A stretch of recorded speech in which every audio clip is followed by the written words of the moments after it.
ರಾಜ್ಯ ಸರ್ಕಾರದ ಪ್ರತಿ ಯೋಜನೆಗೆ ಕೋಟ್ಯಾಂತರ ರೂಪಾಯಿ ನೀಡುತ್ತಿದೆ. ಆದರೆ ಆ ಯೋಜನೆ ಜನರಿಗೆ ಎಷ್ಟರ ಮಟ್ಟಿಗೆ ಸದುಪಯೋಗ ಆಗುತ್ತೆ ಅನ್ನೋದನ್ನು ನಾವು ಗಮನಿಸಲೇಬೇಕು. ಎಷ್ಟೋ ಯೋಜನೆ ಜನರಿಗೂ ಕೂಡ ಇದುವರೆಗೂ ಮುಟ್ಟೋದಿಲ್ಲ. ಹೀಗೆ ರಾಜ್ಯ ಸರ್ಕಾರದ ಯೋಜನೆಯಲ್ಲಿ ಕೂಸಿನ ಮನೆ ಯೋಜನೆ ಒಂದಾಗಿದೆ. ಆರಂಭಕ್ಕೂ ಮುನ್ನ ಹಳ್ಳ ಹಿಡಿಯುವಂಥ ಸಾಧ್ಯತೆ ಇದೆ ಈ ಒಂದು ಯೋಜನೆ.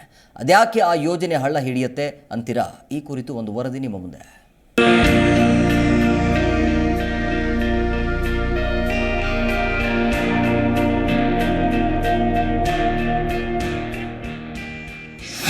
ಆರಂಭದಲ್ಲೇ ಹಳ್ಳ ಹಿಡಿದ ಕೂಸಿನ ಮನೆ ಯೋಜನೆ. ಹಾವೇರಿ ಜಿಲ್ಲೆಯಲ್ಲಿ ಕೂಸಿನ ಮನೆಗಳು ಖಾಲಿ. ಕೂಸಿನ ಮನೆ ಅಂಗನವಾಡಿಗೆ ನೀಡಿ ಎನ್ನುತ್ತಿರೋ ಪೋಷಕರು.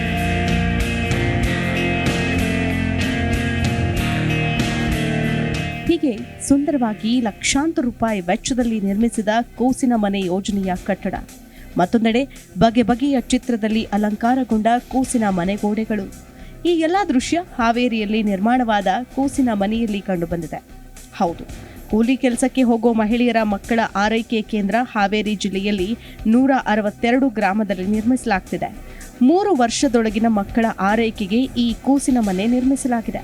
ಕೂಸಿನ ಮನೆ ನಿರ್ಮಾಣಕ್ಕೆ ಸರ್ಕಾರ 1.62 ಕೋಟಿ ಅನುದಾನ ಬಿಡುಗಡೆ ಮಾಡಿದೆ. ಈ ಹಿನ್ನೆಲೆಯಲ್ಲಿ ಹಾವೇರಿ ಜಿಲ್ಲೆಯಲ್ಲಿ 40 ಕೂಸಿನ ಮನೆ ಈಗಾಗಲೇ ಆರಂಭವಾಗಿವೆ.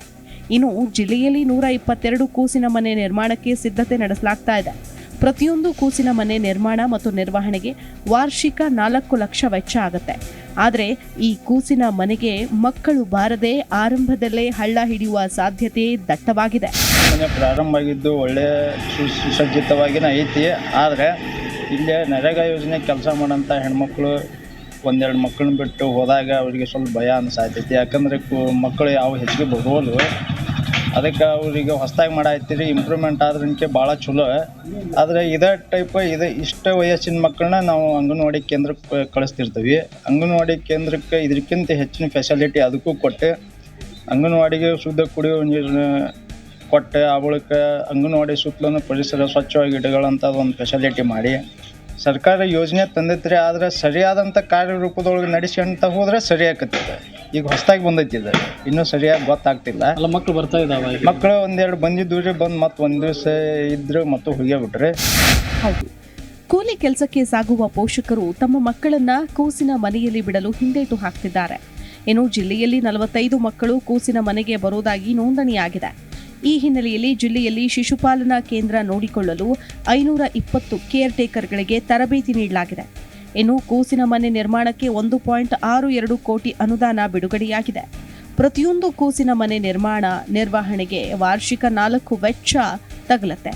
ಈ ಹಣವನ್ನ ನರೇಗಾದಿಂದ 1.64 ಲಕ್ಷ, ಗ್ರಾಮ ಪಂಚಾಯಿತಿಯಿಂದ 1.27 ಲಕ್ಷ, ಪಂಚಾಯತ್ ರಾಜ್ ಆಯುಕ್ತಾಲಯದಿಂದ 1 ಲಕ್ಷ, ತಾಲೂಕು ಪಂಚಾಯಿತಿಯಿಂದ 8,000 ವೆಚ್ಚದಲ್ಲಿ ನಿರ್ಮಿಸಲಾಗಿದೆ.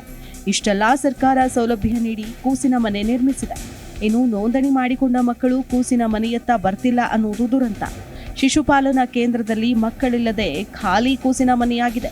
ಈ ಕಾರಣ ಸರ್ಕಾರದ ಯೋಜನೆಗೆ ಜನ ಬೇಸರ ವ್ಯಕ್ತಪಡಿಸಿದ್ದಾರೆ. ಕೂಸಿನ ಮನೆಗೆ ನೀಡಿದ ಸೌಲಭ್ಯ ಅಂಗನವಾಡಿಗಳಿಗೆ ನೀಡಿ ಅಂತ ಪೋಷಕರು ಹೇಳಿದ್ದಾರೆ. ಕೇಂದ್ರದಲ್ಲಿ ಏನು ಸೌಲಭ್ಯಗಳಿದೆ ನಮಗೆ ಗೊತ್ತಿಲ್ಲ, ನೀವು ಹೇಳ್ಬೇಕ್ರಿ ಸರ್. ಬಟ್ ಏನದಾವ ಅಂತ ನೋಡಿ ಆ ಸ್ಪೆಷಾಲಿಟಿ ಮೇಲೆ ಅಂಗನವಾಡಿಕ್ಕಿಂತ ಇಂಪ್ರೂವ್ಮೆಂಟ್ ಆದರೆ ಇಲ್ಲೇ ಇಡ್ಬೋದು ಮಕ್ಕಳನ್ನ.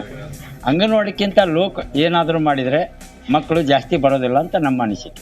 ಅನುಕೂಲ ಆಗ್ಬೋದು ರೀ, ಸ್ಪೆಷಾಲಿಟಿ ಜಾಸ್ತಿ ಕೊಟ್ಟರೆ ಅನುಕೂಲ ಆಗೇ ಆಕತ್ರಿ. ಯಾವ ಥರ ಸ್ಪೆಷಾಲಿಟಿ? ಹುಡ್ರಿಗೆ ಆಟ ಸಾಮಾನ, ಅವ್ರಿಗೆ ಫುಡ್ ಏನೇನು ಸ್ಪೆಷಾಲಿಟಿ ಕೊಡ್ತಾರೆ, ಫಿಲ್ಟರ್ ನೀರು, ಅವ್ರಿಗೆ ಒಟ್ಟು ಆರೋಗ್ಯವಾಗಿರ್ತಾವೆ. ಅಲ್ಲಿ ಅಂಗನವಾಡಿಕ್ಕಿಂತ ಬೆಸ್ಟ್ ಇಲ್ಲಿ ಇರ್ತಾವಂದ್ರೆ ಇಲ್ಲೇ ಬರ್ತಾರೆ, ಇಲ್ಲಾಂದ್ರೆ ಬರೋಕ್ಕೆ ಸಾಧ್ಯನೇ ಇಲ್ಲ ಅಂತ ನಾನು ಅನಿಸಿಕೆ. ಇಲ್ಲ ಅಂದರೆ ಅಂಗನವಾಡಿಕ್ಕಿಂತ ಲೋ ಮಾಡಿದರೆ ಇದನ್ನು ಮಾಡೋದು ಇದೊಂದು ವೆಚ್ಚ ಸರ್ಕಾರದ್ದು ಅಂತ ನನ್ನ ಅನಿಸಿಕೆ. ಇನ್ನು ಜಿಲ್ಲೆಯಲ್ಲಿ ಕೂಸಿನ ಮನೆ ನಿರ್ಮಿಸಲು 1.62 ಕೋಟಿ ಅನುದಾನ ಬಿಡುಗಡೆಯಾಗಿದೆ. ಜಿಲ್ಲೆಯಲ್ಲಿ 162 ಕೂಸಿನ ಮನೆ ತೆರೆಯುವ ಯೋಜನೆ ಇದಾಗಿದ್ದು ಈಗಾಗಲೇ ಜಿಲ್ಲೆಯಲ್ಲಿ 40 ಕೂಸಿನ ಮನೆ ಆರಂಭ ಆಗಿದೆ.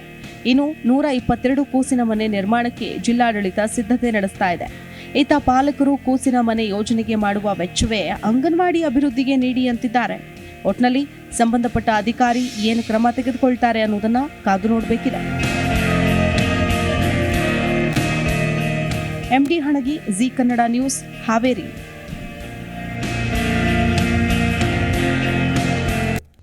ಪ್ರತಿಕ್ಷಣದ ಸುದ್ದಿಗಾಗಿ Zee Kannada news app download ಮಾಡಿ. Live TV, latest updates, entertainment, lifestyle, technology ಸುದ್ದಿ ನಿಮ್ಮ ಅಂಗೈಯಲ್ಲಿ.